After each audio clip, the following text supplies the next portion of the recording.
এমন কোনো মানুষ নাই যার জীবনে দুঃখ নাই, কষ্ট নাই। সবার জীবনে দুঃখ কষ্ট আছে।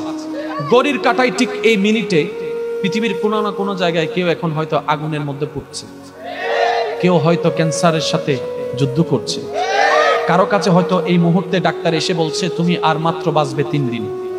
হয়তো কেউ এখন মৃত্যুর সাথে পাঞ্জা লড়ছে, কেউ বা হয়তো দুনিয়াতে মাত্র সন্তান জন্ম হয়েছে, মাটা মাত্র মারা গিয়েছে।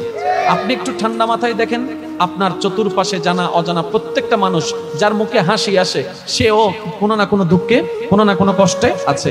দুঃখ ছাড়া মানুষ হয় না, কষ্ট ছাড়া দুনিয়া হয় না, এটাই বাস্তবতা। আর এই চির বাস্তবতা, চির সত্য কথাটা যে যত দ্রুত মনের মধ্যে বসাই নিতে পারবে, সে তত দ্রুত সুখের সন্ধান পেতেই থাকবে। বলেন সুবহানাল্লাহ।